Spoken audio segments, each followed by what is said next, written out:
Assalamualaikum warahmatullahi wabarakatuh.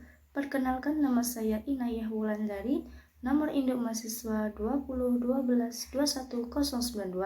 Di sini saya ingin menjelaskan sedikit mengenai ringkasan materi saya mengenai konsep difabel dalam Al-Quran serta ayat-ayat disabilitas dalam tafsir ulama Nusantara. Baik, materi yang pertama yaitu konsep difabel dalam Al-Quran. Konsep difabel ini secara tidak langsung memang berkembang di dalam Al-Quran. Namun hal tersebut kebanyakan ucapan yang mengenai difabel ini lebih bersifat secara tidak langsung atau figuratif. Akan tetapi sebagai langkah awal mengenai persepsi suatu hal proses dalam Al-Quran tentang disabilitas dapat ditemukan dalam pandangan Al-Quran sebagai konsep keberagaman. Dalam Quran surat Al-Hujurat ayat 13 yang berbunyi, A'udzubillahi minasyaitonirrajim. Bismillahirrahmanirrahim. Ya ayuhan nasu inna khalaqnakum min dzakarin wa unsya wa ja'alnakum syu'uban wa qabaila lita'arafu. Inna akramakum indallahi anqa'akum. Innallaha alimul khabir. Yang artinya, hai manusia, sesungguhnya kami menciptakan kamu dari seorang laki-laki dan juga seorang perempuan, dan menjadikan kamu berbangsa-bangsa dan bersuku-suku, supaya kamu saling kenal mengenal. Sesungguhnya orang yang paling mulia di antara kamu di sisi Allah ialah orang yang paling takwa di antara kamu. Sesungguhnya Allah Maha Mengetahui lagi Maha Mengenal. Quran Surat Al-Hujurat ayat 13. Hal tersebut juga menjelaskan mengenai asal-usul manusia yang menyatukan seluruh individu keberagaman dari sebuah fakta eksistensi manusia dengan tujuan untuk saling memahami dan mengenal sebagai standar kemampuannya terhadap seseorang manusia, bukan dari fisik maupun mentalnya. Ada sebuah istilah yang bernama najmun, yaitu seseorang yang mempunyai kelainan mental yang berkonotasi mengejek serta merendahkan. Dan hal tersebut juga dijelaskan dalam para sahabat Nabi Muhammad SAW. Mengenai pluralitas ini tergambar mengenai kualitas seseorang yang terlihat dari sesuai dengan kemampuannya, yang artinya seseorang tersebut harus bertanggung jawab sesuai dengan kemampuannya. Materi selanjutnya yaitu penyebab disabilitas. Penyebab disabilitas ini terjadi beberapa faktor, yaitu faktor genetik, faktor penyakit kronik, dan juga hukuman bagi pelaku kejahatan. Hal tersebut sudah dijelaskan dalam pandangan Al-Quran yang mengajarkan kepada kita untuk pentingnya saling menjaga kesehatan fisik maupun mentalnya.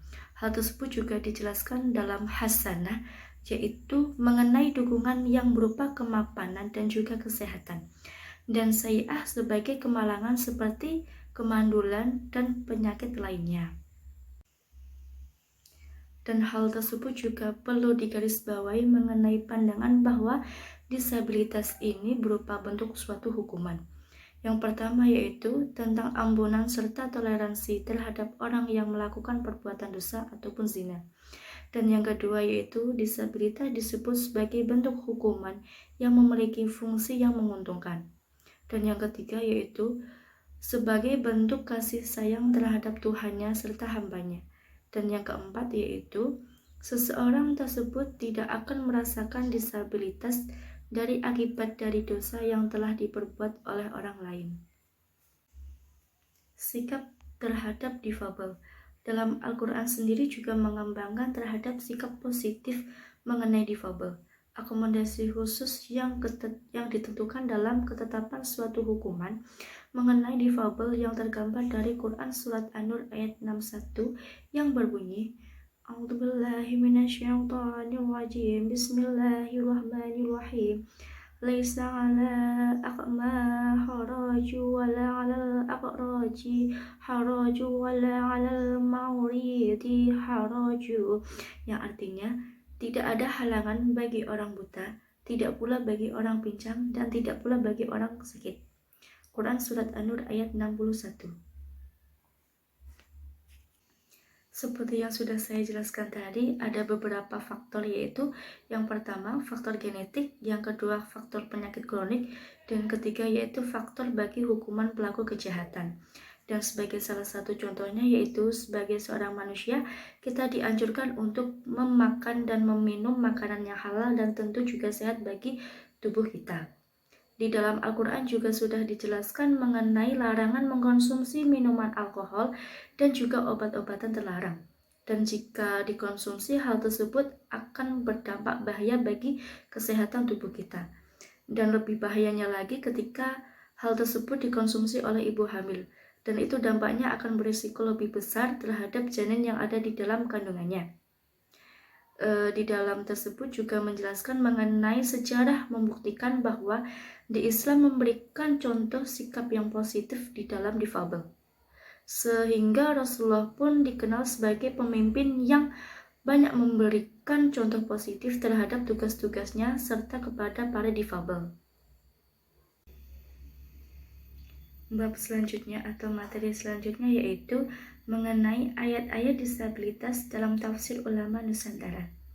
Disabilitas ini secara tidak langsung telah disebut di dalam Al-Quran, baik itu langsung menunjukkan disabilitas seseorang yang digunakan sebagai kiasan terhadap orang lalai yang menjalankan perintah atau syariat Allah Subhanahu wa Ta'ala. Al-Quran tidak hanya sebagai sumber hukum saja, akan tetapi sebagai contoh sikap, perilaku, dan etika dalam kehidupan sehari-hari.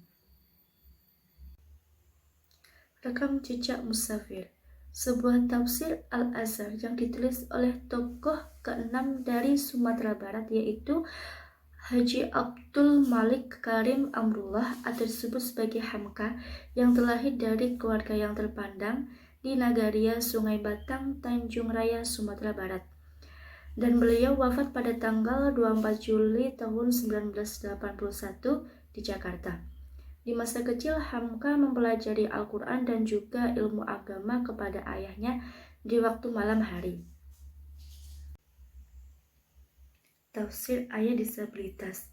Di dalam tersebut juga terdapat 3 surat, yaitu yang pertama surat Al-Baqarah ayat 282, dan kedua yaitu surat An-Nur ayat 61, dan ketiga yaitu surah Abasa ayat 1-16. Di dalam Al-Quran merujuk pada difabel yang dapat dijelaskan menjadi 2, yaitu eksistensial dan juga substansial.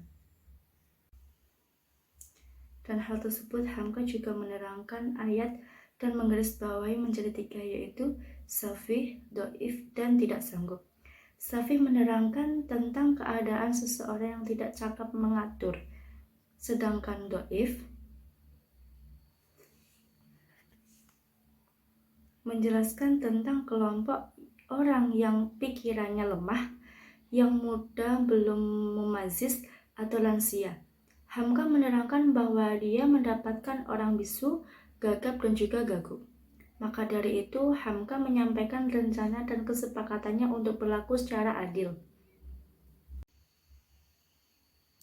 Dalam Quran Surat An-Nur ayat 61 juga telah menjelaskan tentang persoalan etika ketika pergi ke rumah orang lain. Tata cara mendidik atau mengasuh anak ketika usia dewasa, tentang tata cara pakaian bagi wanita yang sudah tidak haid lagi dan tidak akan menikah lagi terhadap relasi masyarakat difabel. Di dalam ayat ini, Muhammad Quraisy Shihab menjelaskan tentang pemberian kemudahan terhadap kelompok difabel, khususnya sensorik dan fisik. Dan Quraisy Shihab juga memberikan penambahan ada beberapa perselisihan di antara musafir tentang relasi pertama Al-Amad, Al-Oraj, dan Al-Marij, serta anak anfusikum. Sekian yang dapat saya sampaikan mengenai penjelasan ringkasan materi tentang difabel dalam Al-Quran dan juga ayat-ayat disabilitas dalam tafsir ulama Nusantara. Kurang lebihnya mohon maaf. Wabillahi taufiq wal hidayah. Wassalamualaikum warahmatullahi wabarakatuh.